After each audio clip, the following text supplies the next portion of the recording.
Okay, well, good evening, everyone, and welcome to this evening's online presentation.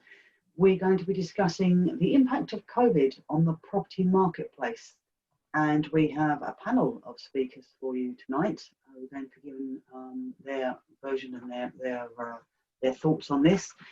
It'll be captained by Michael Shapiro, our own property partner, and he's joined by guest speakers Phil Richards and Andy Noton, and Michael will give you more details about our speakers, and we'd like to say thank you for taking the time to join us for this, guys, so thank you. As always, the panel are happy to take questions from you, but could we please utilise the Q&A facility in the bottom toolbar? So if you pop your questions in there, once the guys have done their roundup, they'll be happy to take and answer questions for you. So without any further ado, I shall hand over to Mr. Shapiro. Michael, the floor is yours. Yeah. Hello, everyone. Good evening on this lovely summer evening. This is our second quarterly review of the property market.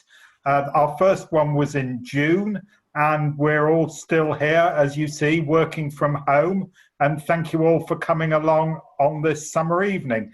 I'm delighted that our panel will be the same as last time. I'd like to welcome Andy Noton, who is a partner in Lubbock Fine Accountants, based near St Paul's Cathedral in the city, and he is a specialist in property and tax. And I'd like to welcome Phil Richards, who is the commercial asset manager and head of professional services at Brecker, Grossmith. And I am the property partner and head of the property team at Silver Shemmings Ash. The format will be that we're all going to say a few words, and then we'll discuss recent developments and the current impact as we see it of COVID in the property world. So without any further ado, I'm delighted to ask Andy to start the ball rolling.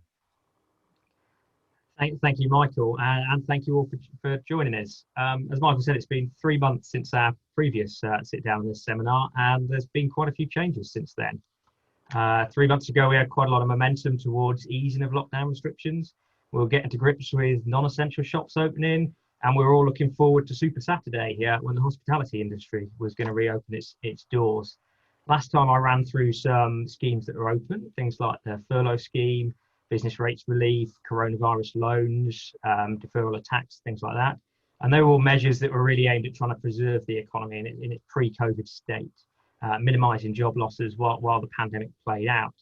So this time, we're going to talk about what's new, what's changed since then, what the impact of some of those schemes by the government has been. I'm also going to talk about some client experiences and maybe look forward a little bit as to predicting what may happen in the future in terms of tax changes and what might happen in the wider economy. So I'm going to pass over to Phil now for his introduction. Hi, good evening, and thank you for joining us. This evening I'm going to run through a summary of what has been happening in the West End office market over the past few months.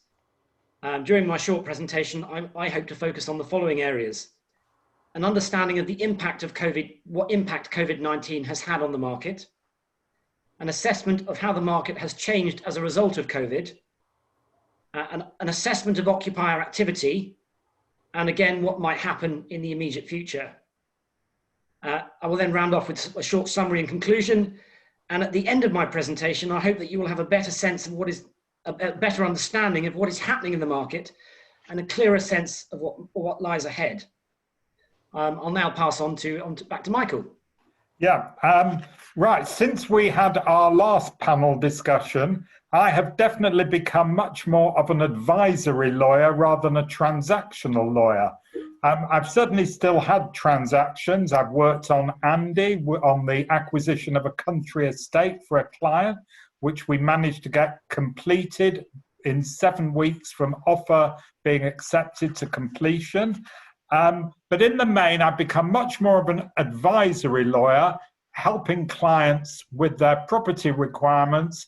Many break notices have been served, many rent review deeds of variation have been dealt with, and that's keeping me really busy.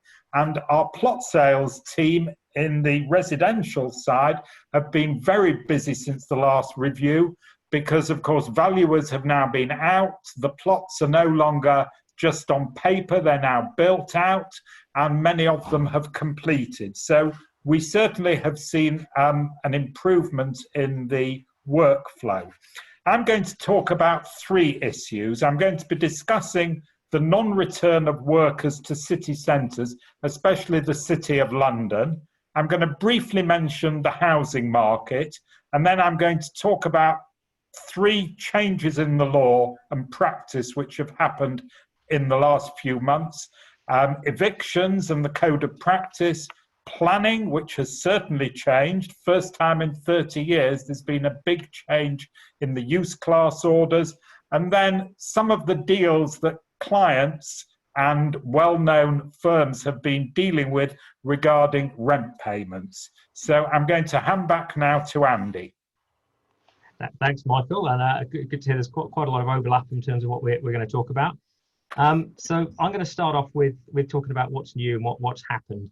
So we knew last time we spoke the furlough scheme was coming to an end. That's not changed. Still a lot of noise for that to be extended in some shape or form. As we've seen higher joblessness numbers come through, although interestingly not unemployment figures. Is a bit of a black art as to how they actually measure these things. Some people are asking for a general extension there, and some are just expecting a targeted extension, maybe industry specific, travel perhaps, hospitality, who knows, or maybe around local lockdowns.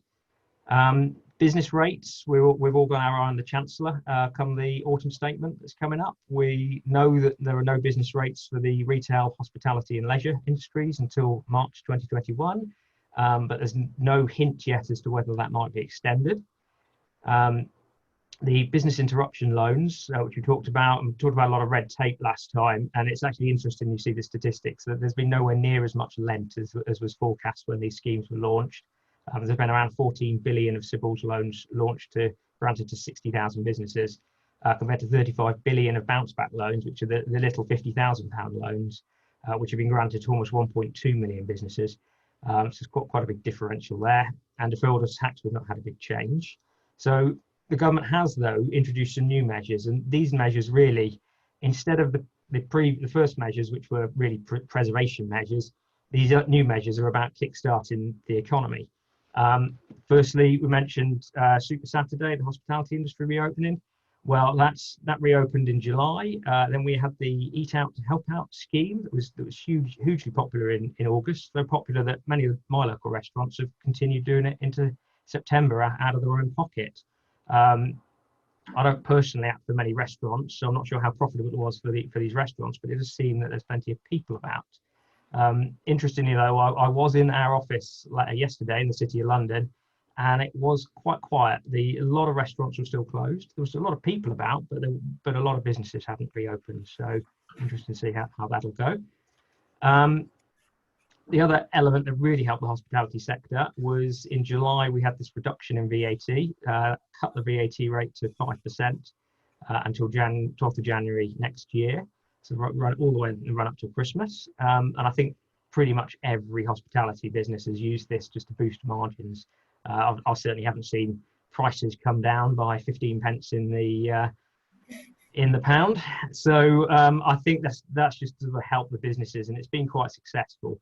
And that obviously is helping our clients in the property industry, because it means their tenants have got their doors open and are beginning to make some money and potentially to be able to pay some rent, and seeing quite a lot of innovative deals about how that rental is going to be shared and how that rental is going to be paid, and how these deferral periods or periods of no rent when the businesses were closed are going to be dealt with. The other main bit of help that the government put in place in the last few months was on stamp duty. So as Michael mentioned, we've worked on a few residential property transactions, and the withdrawal or reduction in stamp duty to zero for the first 500,000 of a purchase price has been, apart from the 3% surcharge for second properties, has been really helpful, and that's boosted the economy quite significantly, boosted the housing market.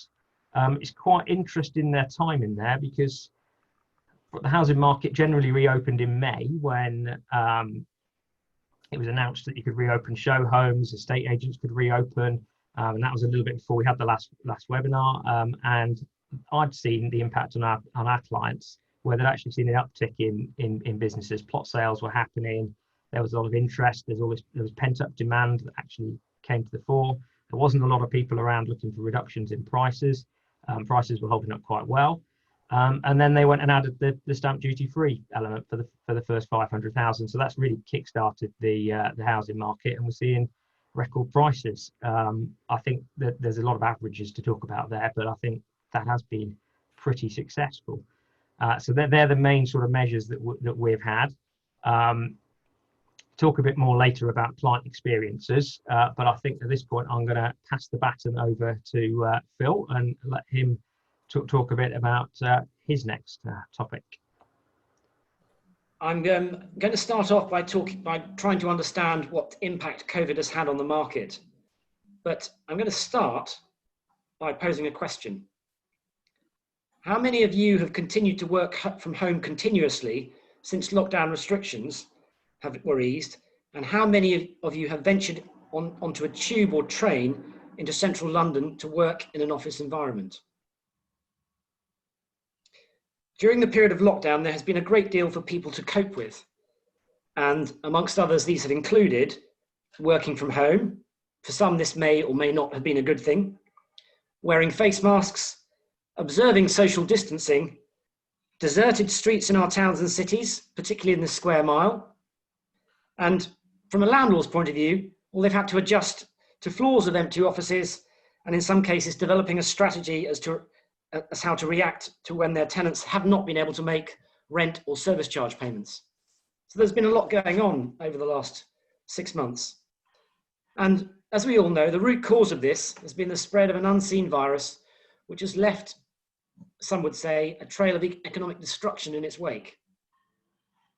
So turning to the understanding of the impact of COVID on the West End office market, the immediate and most noticeable impact, as many commentators would perhaps say, is there's been a systemic shock to the UK economy, with a fall in GDP in the first quarter of 2020 of about 2.2%, and an even larger fall of about 20% plus in the second quarter. Now that's come from Oxford Economics. So you can see that there's a reputable institution or organisation who are commenting quite seriously on the immediate impact of the virus. Well, another immediate impact of the lockdown measures, which were back in March, has caused people to remain at home, leaving their offices empty, gathering dust. However, in order to understand the full impact of the virus, it is necessary to briefly consider what the office market was doing before the virus struck.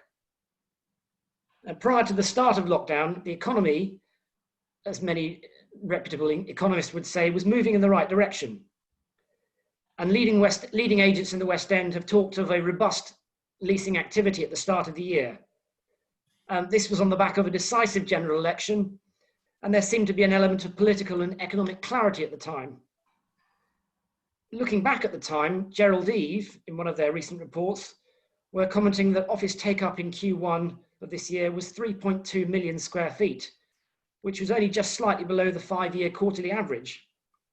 Also at the time, the government were reporting with fanfares relatively high levels of employment. So one could argue that the signs in the economy before the lockdown struck were reasonably good, and the economy seemed to be heading into it to be in a good place. However, once lockdown measures came into force in March, City West End office leasing activity was very much reduced, as it became difficult for viewing tours and inspections to take place. While the full effects of the virus are still being seen today, it may take some time for a full analysis of the true costs. However, when I next speak, I will focus on how the office market has had to change. But for the time being, I'm going to pass over to Michael. Thanks, Phil. In fact, what I'm going to talk about dovetails very nicely on what you've just been talking about. because our office is in the middle of the city, and I've been in 3 or 4 times in the last 6 weeks. And I have to say, as someone who has worked in the city for nearly all their working life, it's incredibly sad. You walk down Cheapside, you could be walking in the middle of the road and you won't get run over.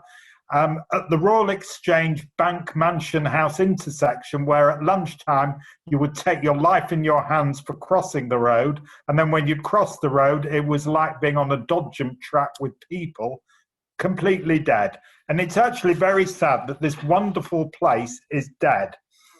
The office needs us to be back, but everybody still seems to be working from home. There was a great deal of speculation that come the 1st of September, everybody would start running back to the office, but that's certainly not the case. We have 1 or 2 people per day, and that's it. So why aren't people going back in? Firstly, everybody's used to working at home, and in the nice sunshine, why do you want to stand on a rather hot and unsafe train and spend time commuting? I'm quite happy, as are most people, going from their kitchen to wherever they work. So you can use the time at home very usefully. And a lot of people, and I've read articles and I've spoken to people, say they really don't feel very safe on the tube. Most people will stomach the overground because they're longer trains and there's less people on them outside rush hour. But we are social creatures and we all want to see our colleagues, but for some reason we're not coming into town. And it's really sad to see all these bars, restaurants and shops empty or shut completely. The footfall is just not returning. Over the country as a whole, apparently there's been a 35% slump in people going shopping to the normal average retail shop. Everyone's shopping online, although the retail parks have only seen a fall of around 11%. It's very interesting as well, and rather sad, that it's great for the economy for people to go into work, to keep all the shops going, the little bars, cafes, restaurants, the pret-a-mangers of this world. But it's also awful for the economy and for the prospects of young people who need offices to get experience, to network. All of us can't really network as well on Zoom, and to establish and enhance our careers. And it's interesting, the word on the street. I was on holiday last week and just sort of looking through websites and papers and whatever. I just sort of, knowing I was doing this today, I just sort of jotted down a few things, as it were, the word on the street. At a CBI seminar on why city centres are still dead and are like ghost towns, there was one firm who have very honestly, I felt, their HR lady said, we are talking with staff who are refusing to come in if they have no medical reason or mental health reason to absent themselves. A major bank's HR department said, the main problem is having canvas staff is not actually coming into the office, is the commute. And a private equity company said, everybody is very welcome to come back, but we don't want anybody in who for the previous 14 days has been using public transport. So perhaps Transport for London will need to look again at how they're running the underground system. I can't comment directly because I'm one of those people who gets out of the overground, and instead of going 3 stops on the tube, I walk 1.5 miles into the office at the moment. But there are no tourists, people are not going in even for day trips. Big office blocks could become a thing of the past for some companies. Barclays, for example, have said this. PwC accountants have said their 22,000 staff can work from home for the time being.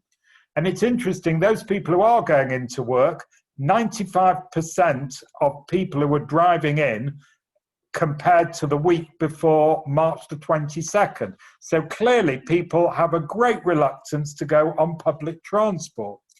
And we know from our own internal figures, and I know from talking with other people, and then I read last week something that people generally are more productive. but from working from home. But what's so interesting is 1 in 3 people in England have been back into their offices, even just once.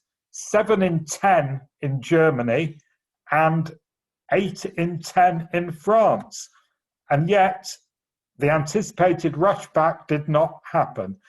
The good thing is, of course, we are all saving cash on our season tickets, lunch, coffee, beers at the end of the day. But actually, I rather miss the human interaction. So I hope everybody will do the same as I'm going to do, is to spend 1 day a week in the office to try and network, meet some of the people I'm seeing on Zoom, and meet the odd person who comes into the office. So I've booked 1 day a week to come into the office. So I feel I am doing something for the economy. So Andy, we'll now hear what you have to say next. Thanks, Michael. And as an aside, I'll just divert from what I was going to say here to say, I went into the office myself yesterday for the first time in 6 months, and we've reopened our office on a voluntary basis for staff. But I hear and resonate with what you say. The difficulty is getting to work. It's fine for those of us that live in places where we don't need to use public transport to get to the office, but that is a pretty tiny percentage of those of us that work in central London. But speaking as an employer as well as a member of staff, I do feel that you don't want to ask anybody to get onto public transport. Staff are nervous with it. Staff like working from home. But my view is that once people have started to go in for a day here and there, they'll begin to see the things that they liked, and that people will be going in 1-2 days a week. That's my view.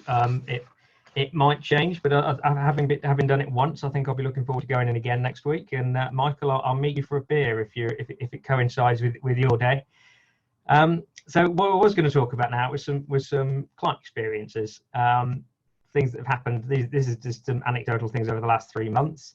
I've spoken and spent most of the last 6 months talking to clients on an almost daily basis about what's happening, what they're doing, how they're dealing with COVID and the impact on their business.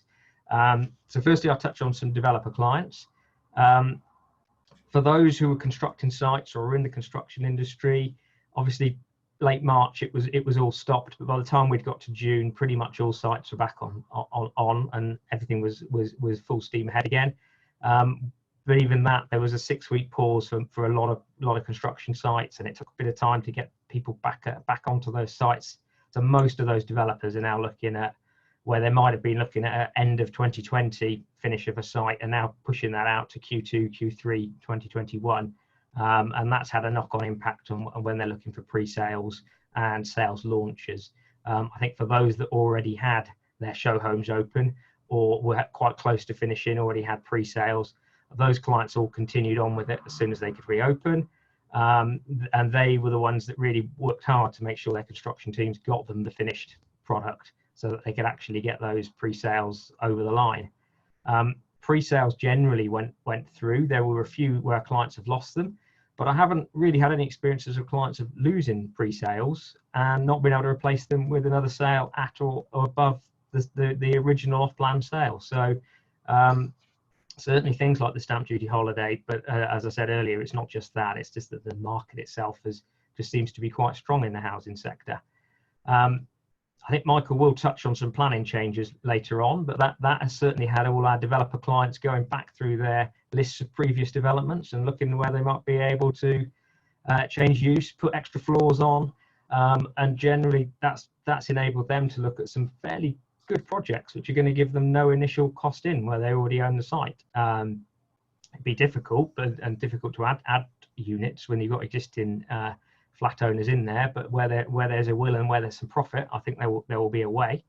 And then finally, when at the other end of the scale, new developments for existing developers, they have been pushing on. They have been looking for new sites. They've been acquiring sites, bidding for sites, putting planning applications in, and they've been moving along. What I haven't seen in the last 6 months, which is different to the last sort of downturn 2009, is I've not been seeing a lot of new developers. I've not been seeing people that coming into the market that previously weren't there, thinking they can make a quick buck because prices will be depressed. They'll get in while prices are low and then build them out and make good profits. That hasn't happened yet, and probably because site values and house prices haven't been falling. We haven't seen the big downturn in the wider market.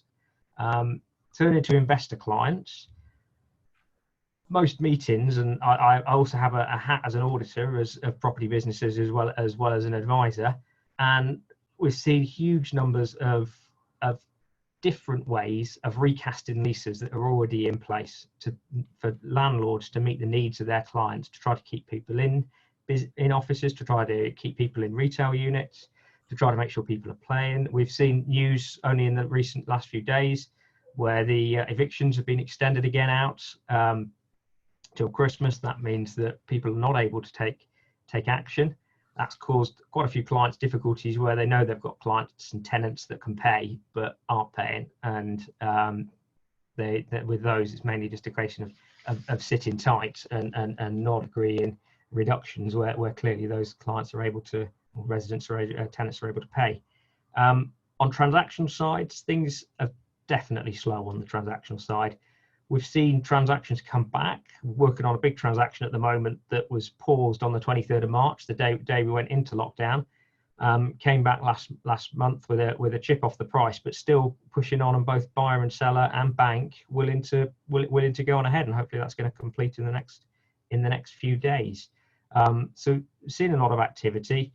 It's difficult for everybody. I think investors and landlords especially have found it difficult because they've needed to deal with tenants where previously send a rent bill out every quarter and wait till the lease event comes up to see what they're gonna do with the property. They're having to do that across their entire portfolio almost on a weekly basis at the moment. So I know that they have found it particularly difficult. So that's my bit on client experiences. I'm gonna pass over now, I think, to Phil for his next piece. Thanks, Andy. I'm quickly going to just have a touch on assessing how the property market in the West End has changed as a result of COVID. One of the key changes to take place as a result of this virus has been the use of material valuation uncertainty, particularly when valuers are out valuing on behalf of banks or for loan security purposes. And the RICS has produced guidance for its members, which can be found on the RICS website.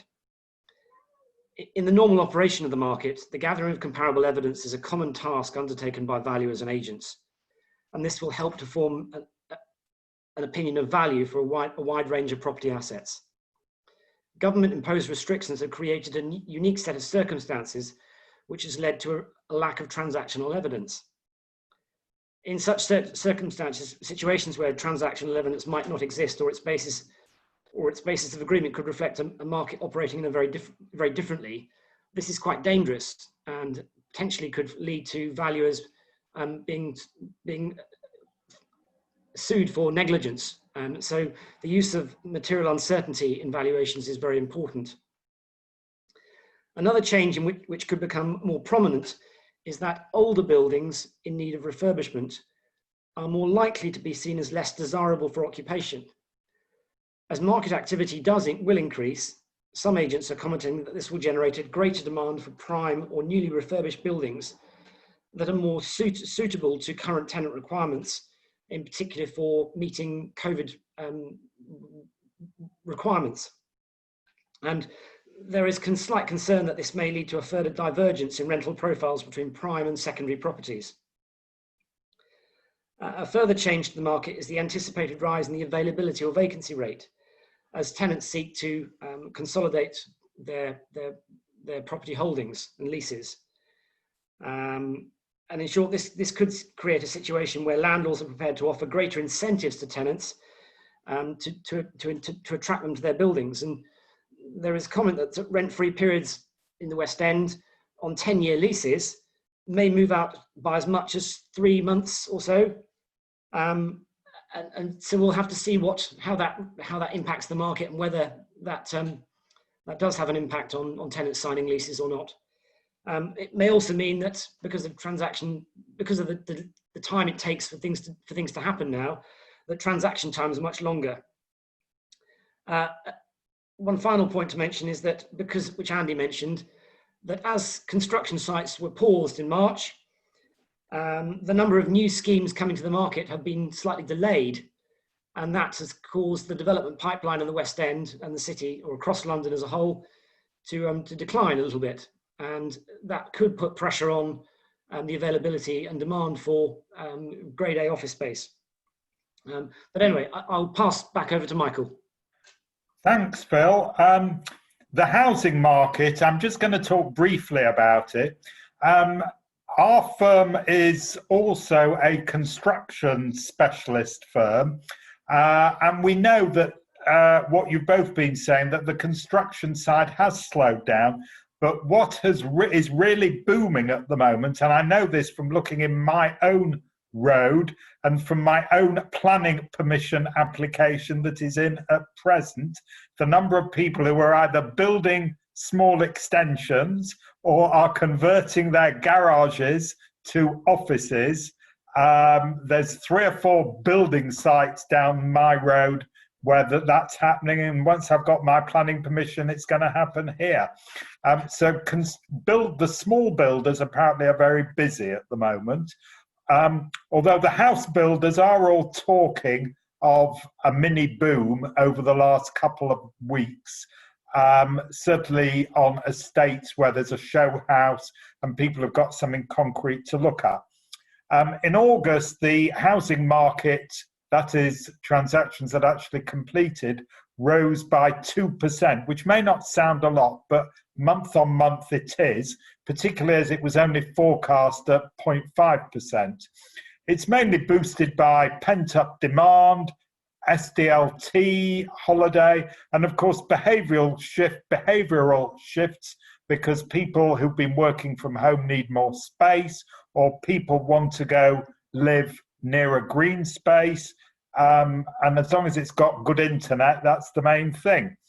But it might be short-lived because of a spike in COVID or unemployment rises, and of course the SDLT holiday finishes on the 31st of March. But meanwhile, there is definitely a buoyant sales market in the housing generally. Those of us who do, I don't do much residential conveyancing, but the higher end of the market that I'm dealing with, certainly the 3 or 4 transactions I've got on at the moment are moving quicker. So it's a question of making hay while the sun shines, because in yesterday's paper, there was a prediction that the housing market is going to drop 14% over the next 12 months. So who knows? So I'll hand you now back to Andy. Thanks, Michael. So my final piece here, I'm gonna sort of look forward and put my forecasting hat on. I think, and it's really difficult to look forward at the moment, because when we were sat there in June, we were sat here in June on this seminar, we were talking about restrictions being lifted, and it only seemed like things were going to go in one way. But where we are now, rising case numbers, difficult for people to get tests, restrictions seem to be tightened, but in quite a different way to the way they were tightened in March. It seems that the government is doing everything they can to protect the economy. We've all been encouraged to go back to the offices, albeit they did bin that campaign that they built up and spent ages putting together just as the numbers were rising, as far as the government was concerned. We've all been encouraged to send our children to school, to university. We're all encouraged to go out and go to restaurants, go to bars and pubs. But we're not encouraged to do things that don't really affect the economy, like socialise with our friends and family at home, go on holiday abroad, and these sorts of things. And you're looking at what's happening in other countries, what might be happening in France and Spain, and the case numbers that are rising there. You could see that we could have a significant level of extra restriction. I think from an economic point of view, as Phil mentioned in his earlier piece, we did see a big fall in GDP, although there's been a significant jump back in that. It's still nowhere near where it was back in February. And it'll be interesting to see how that'll play out with the balance of the restrictions that are going on at the moment while we're still trying to open up the economy.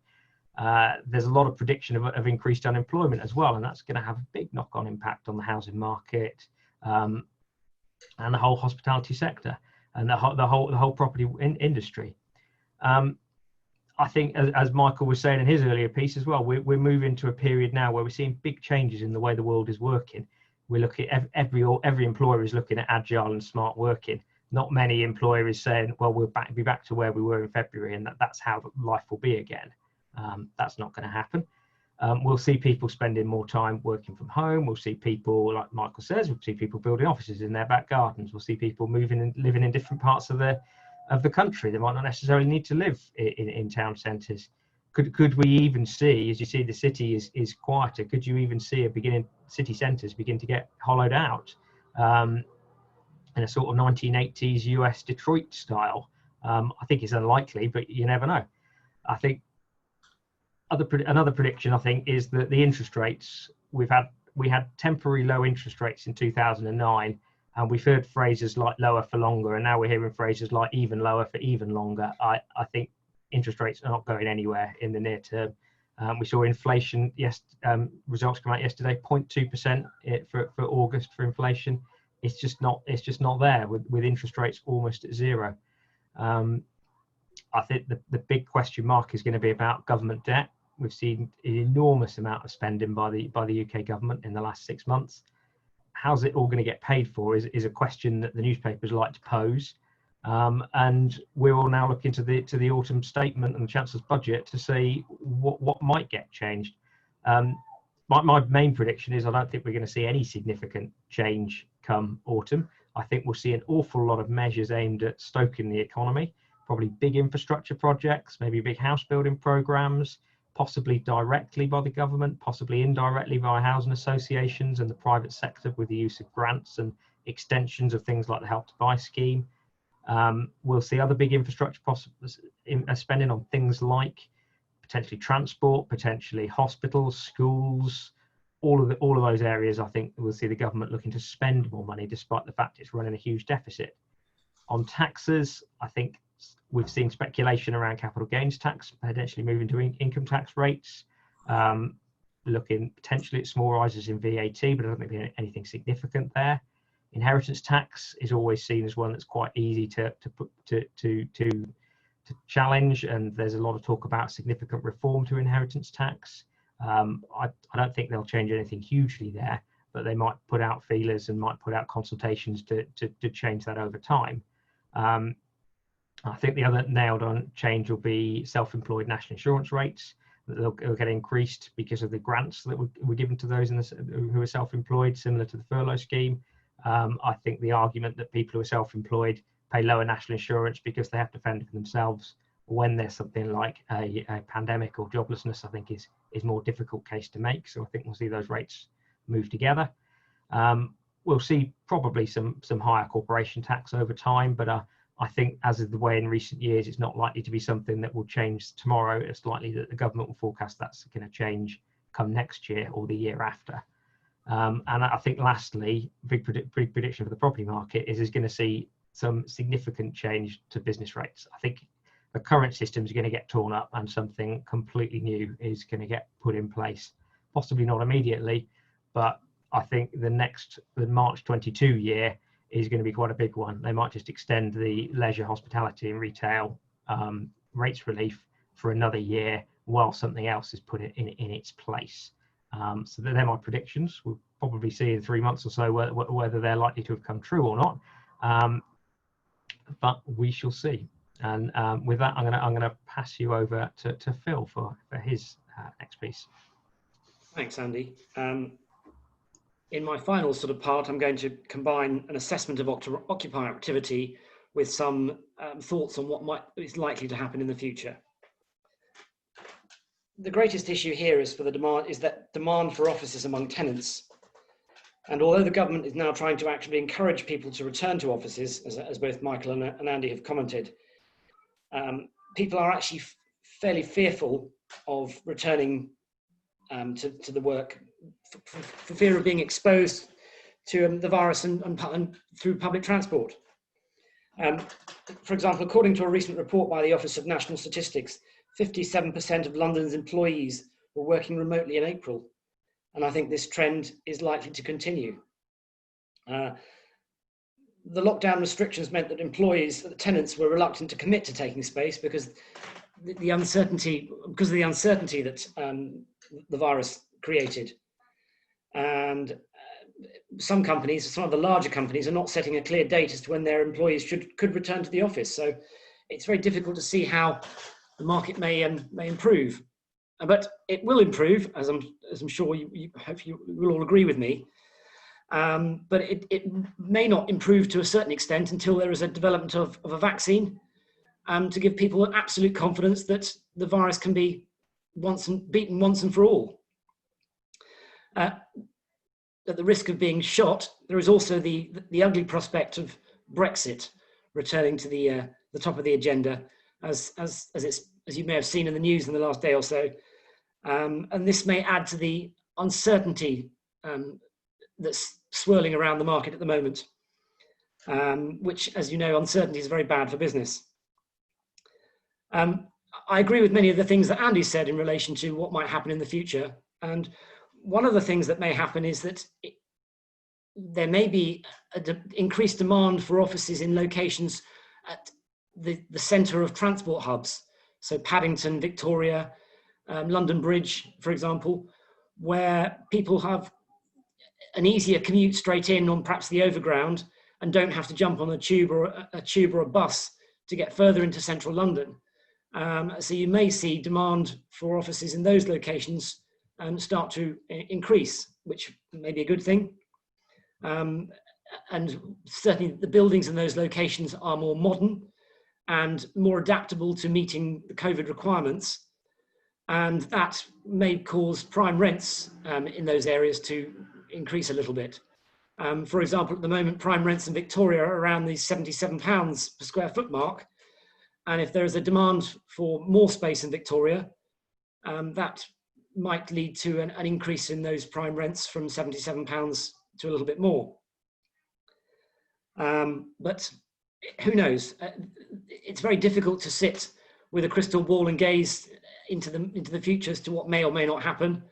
But it would be very interesting to see how the market reacts over the next few months up until Christmas.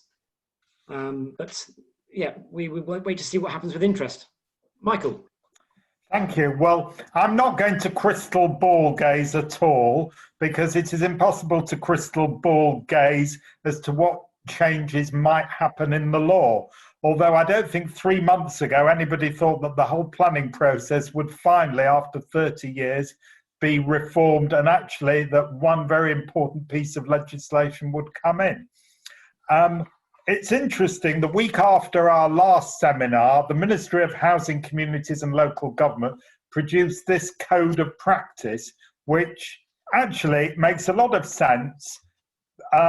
It doesn't tell you anything new, it doesn't have any legislative effect, but it does just set out, as it says here, to reinforce and promote good practice.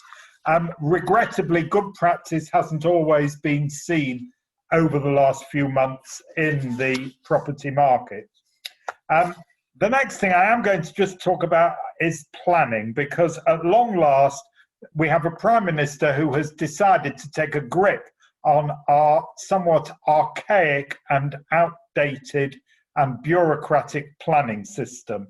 There are parts of the planning system in this country that are great, particularly the way they really keep a close eye on development, and there's a lot of very good points about it, but it also was time for a bit of a shake-up, particularly in the use classes.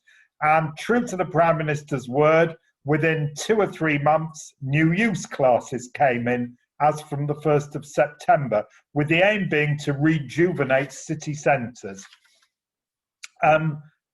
For those of you who don't know, the use classes order groups different uses of land and buildings into use classes, and the change of use within a single use class is not considered to be development, so you can change your use within a class without planning permission. That's always been the case, but a couple of new classes have been introduced, one for learning and non-residential institutions, one for local community, but the main new one is Class E, which should help speed up the rejuvenation of the city centres.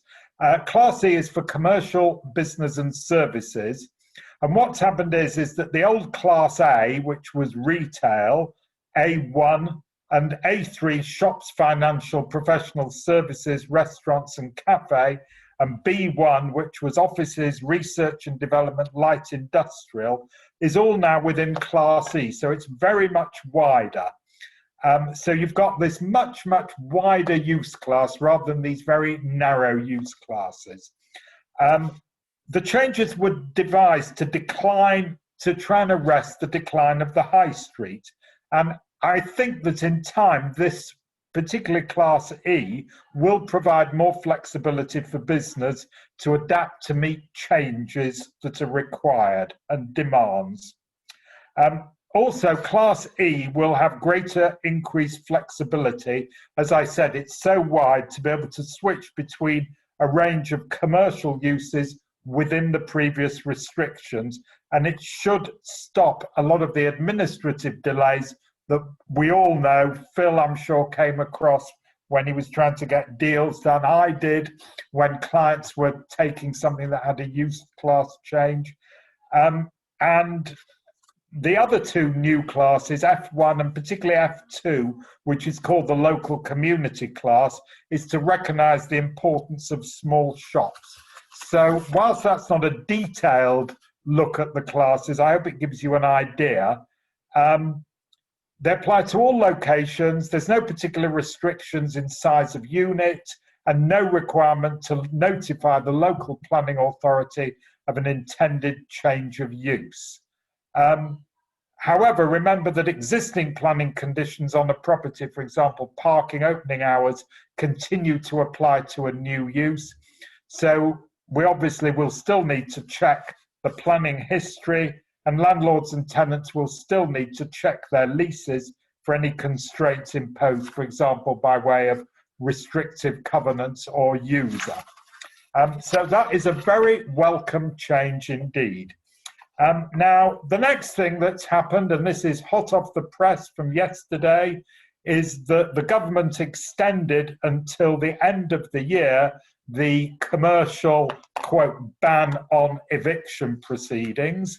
And it's anticipated that for residential, because that ban ends on the 21st of September, will also be extended. The downside is that debts will pile up, and it's not great for landlords or tenants, for landlords not to be able to take proceedings when clearly a tenant can pay the rent, and vice versa. As I said at the beginning, I'm finding that a lot of new rental agreements are being renegotiated, a lot of leases are being changed, they're new rents, step rents, etc. The problem is that the well-capitalised tenant retailers, I'm not going to mention any names, are using this as a bit of an excuse not to pay. So there's upsides and downsides like everything. I agree with Andy that I hope that restaurants and bars and pubs do get some more and longer term rental and, more importantly, rate support. And it's interesting that a quarter of all restaurants and pubs haven't reopened since the lockdown, even with the Eat Out to Help app. Walking down our high street during the month of August in the evening was great. It was like being on the continent of Europe on a lovely warm evening because all the restaurants had opened and bars onto the pavement. I was walking down last night and it's gone almost dead, not quite, but nearly as dead as it was. London, there's about 70% open. Liverpool, Birmingham, Manchester, slightly more, 80%. The risk is that if the restaurants, pubs, bars don't open by sort of mid-October, when the furlough scheme's ending on the 31st of October, that there's going to be higher unemployment. So the hospitality industry that's taking a real hit, sadly may have a further hit coming. And of course, the September quarter's rent is due in the next week or so. So it's quite a very, very critical time at the moment for landlord and tenant relationships. And then finally, I'm just going to talk briefly about CVA, Company Voluntary Administrations, because quite a few retailers are using this, and it might be said they are using it wrongly. Indeed, the Chief Executive of the British Property Federation is very annoyed about it. She feels it's a complete misuse. There was one earlier in this week, the retailer New Look basically said, if you don't agree with this, you're giving us no option, we just can't afford to keep open. So they've come up with a suggestion of turnover rents. Now, turnover rents have not been seen for years. Indeed, I remember acting for a company where they always insisted tenants, it was a small chain, 20, 30, 40 shops we had, always insisted on turnover rents, and that's going back 20 odd years. And it's interesting to note this morning, our seminar provider, external seminar provider, is doing a course in a fortnight on, guess what, turnover rents. So I think that's going to be something in the future. Basically, you pay, instead of paying a fixed rent, you pay somewhere between 2% and 12% of sales. So if you have a low footfall, you have a low rent. I can see there's merit in that if you're a tenant. If you're a landlord, I'm not so sure. But if it keeps a retailer open and keeps a high street busy, then it has to be good. So I'm not making any predictions at all. I am hoping that we are going to do a further discussion before Christmas. And I'd just like to thank Phil and Andy. We had one question. Somebody wanted to know if we had notes. All I've got, I'm afraid, are a few doodles and scribbles, because that's the way we tend to do it. Julie, have you had any questions? No, we've had no questions come in, and I have let the lady that asked about the notes that the recording will be up. This will be up on our YouTube channel if anyone wants to go back. Yeah. So I'd just like to thank Julie for coordinating and facilitating it.